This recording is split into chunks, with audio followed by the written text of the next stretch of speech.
And within this period, we have to be asking the questions. Ediane, do we have enough as a country? Because we know before the lockdown, there was all this information flow about how the lockdown could affect food, etc. And so many of us went to hot food. But we've seen that once you're staying home, it means you eat more because you're bored. You're watching TV. So you keep eating. And the stock you have as a consumer is depleting. But nationally, what assurances can we get that, well, the reliable agencies or authorities are doing what they have to do to make sure all of us are secured when it comes to food? And so we decided to bring in and have a conversation with the Chief Executive for the National Food Buffer Stock Company, Abdul-Wahab Hanan. He's streaming into the studio. Good morning to you, Mr. Hanan. Good morning. Yeah, great. Nice having you. And the first question I'll ask is, are we safe? Do we have enough food around? Yeah, we are safe. Before I begin, let me say a very good morning to cherished listeners. We are very safe. And company like National Food Buffer, we are adequately prepared to deal with in times like this.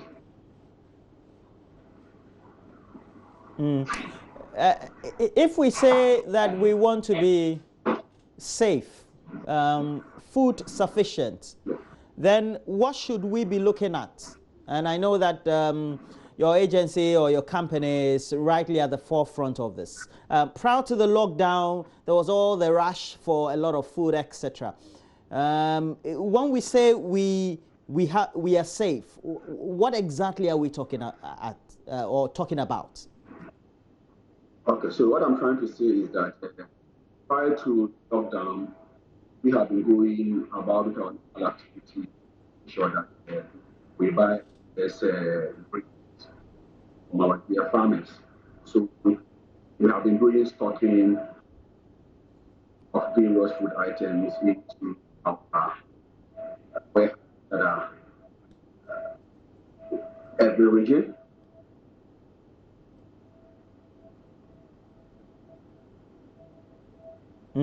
Okay, so that would mean that we have enough. Now, how do we get food to Kumasi and Accra, knowing that those main cities are under lockdown, but they remain high food consuming areas because of the populations that they have within those cities?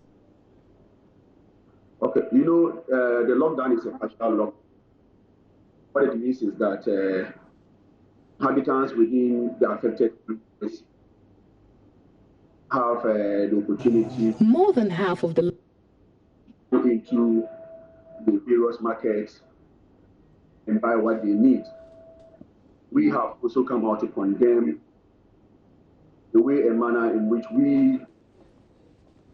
we are purchasing, doing a panic purchasing. Because the Honorable Minister of Food and Agriculture had held a press conference and assured Ghanaians that just go and buy what you need, because we have the rate at which we put into the market and quantities we buy, which is more than what we actually need at normal times. It's not really helping. Now, I'll read this to you. That is contributing to price hikes that we are experiencing. Thank God the education that we are out there getting to understand that and having confidence in us that we have enough stocks, no matter, just go and get what they need. Now, the period, and as you have also acknowledged, has seen a rise in food prices. I'm thinking logically, by related issues of economics. That also means an increased lack of access to food. by a certain segment of the population just because of pricing hikes. Is that something the National Food Buffer Stock Company is worried about? Like I said, what we are experiencing today or now is a human factor. It is not about a lack of. We have food in the system, and what we are saying is that we should just put in and buy what we need. Because people who sell these food items, looking at the number of people that comes and the quantities that they are facing, that has actually, created this panic that there's so much demand, and it's being driven by the activities of human beings. So what we are saying is that just go into the market and buy what you need, because the National Food Buffer Stock Company is adequately prepared for the short term, medium term, and long term. We have been doing our market monitoring and also various farms that we get our stocks from.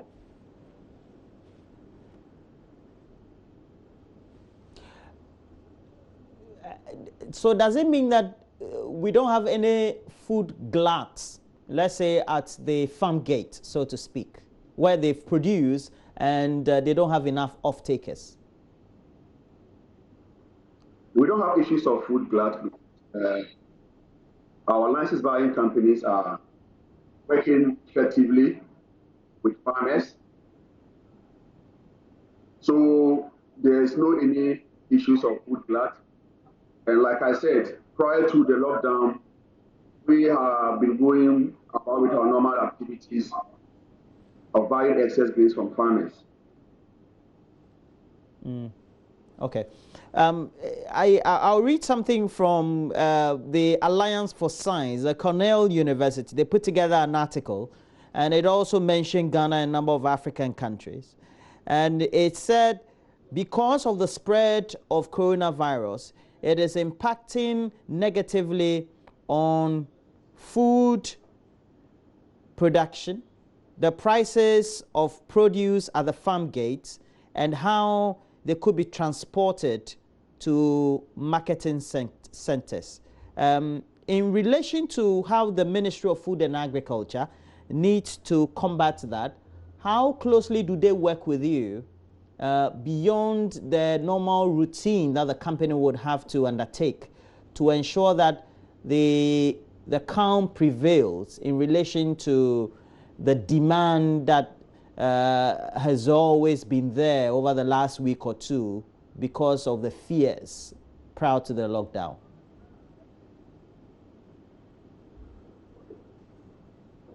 Prices of farm gate prices cannot be, because structures of production, as far as we are concerned, has not changed.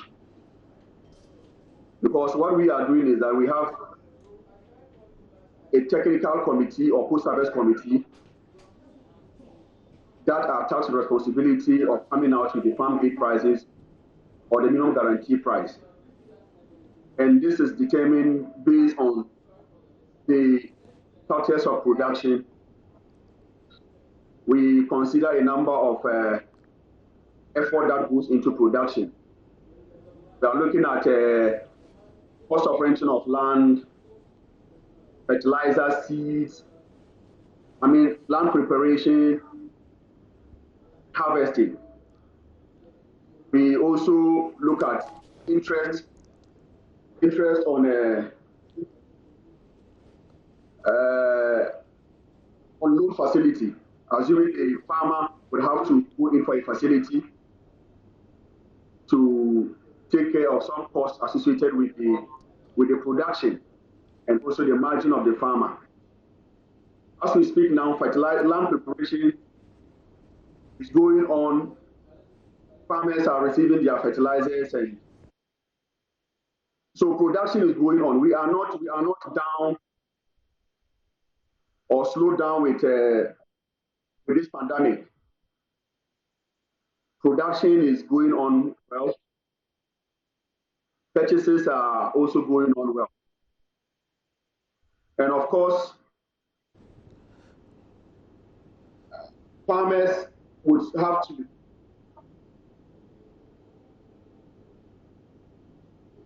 get this very important information from the technical committee when we are done with the analysis.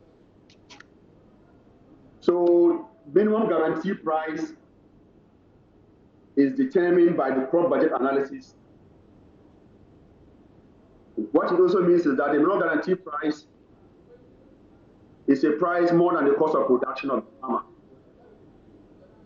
So before the commencement of every harvesting season, we make this information, we make it available to the general public.